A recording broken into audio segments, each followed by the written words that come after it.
So today's video is on the density day itself, following on from the 5-day split. So the density day training setup is my 5-day favored split that I went through in that previous density day video.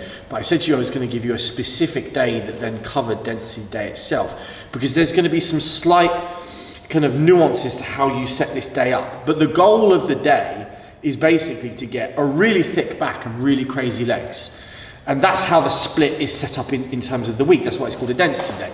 I believe someone that has crazy density is someone that has an unbelievable amount of thickness on their back, where you, even with a t-shirt on, you're like, holy shit, that guy's back is crazy.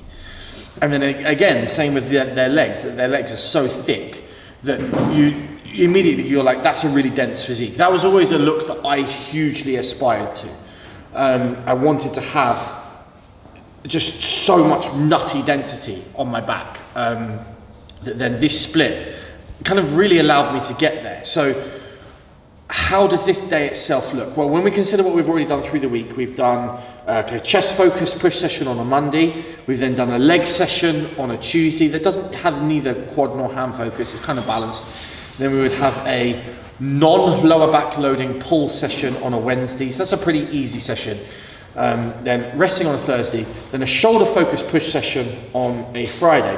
And then we know that in this session that we've got to hit some legs and we've got to hit some back. So the order of which you select your exercises will be kind of dependent upon your weaknesses, but realistically, I believe the first movement that you should be coming in and hitting as a priority is your deadlift variation. Now that could just be a conventional deadlift, but as I've previously mentioned in a lot of content, that is not your most optimal choice for hypertrophy. Simply from a investment to fatigue ratio perspective, that it will take a lot of effort from you, and what it returns is quite minimal in terms of hypertrophy response. So I believe a stiff leg is a better choice, but this split really lends itself to building just a massive deadlift, which again is fun. It's a great goal, and certainly if you do get your deadlift high enough, it's going to show in your physique. But I am extremely confident that if you build a good stiff leg, it's going to show in your physique sooner, and it's not going to take away from your fatigue across the week in quite the same level that just a conventional deadlift will. So let's say we start with a stiff leg. We've washed that off. Now my next movement would then be some kind of bent over row variation. I did like doing both movements, and that's simply because the goal is to just really, really overwhelm the thickness aspect. Now this might be too much for some to recover from. So take this with a pinch of salt, whether then you just do the stiff leg. But if your stiff leg's going great and your lower back fatigue isn't too crazy, you would then do a bent over row variation. Now, after that, I would typically do some kind of lat movement. Because I've done those two movements to start that do bring in a lot of upper back, I don't then do an upper back isolated movement. So I wouldn't do like a chest supported T-bar or a seated cable row. I would then move on to a lat movement, because you aren't going to get very much lat recruitment in those movements that you've already done. So then it would be whatever your preference is when it comes to lat movements. Just remember that the lat will still be pretty fresh. So using a movement that biases the short is still going to be advantageous, just because we always want to do that whilst we do have the oomph there to do it. So a single armed pull down, for example, would be ideal. Now that's our back work boxed off. Now I would then kind of like to replicate how I would do some aspects of the leg session. So I would then do a hamstring curl, and then it would either be a squat or a leg press variation.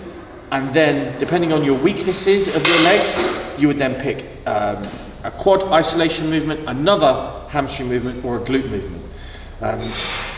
We've covered a lot of glute ham in the pull already, so that doesn't necessarily need to be hit specifically again when you've done a hamstring curl. So most people are probably going to benefit from actually finishing off with a leg extension.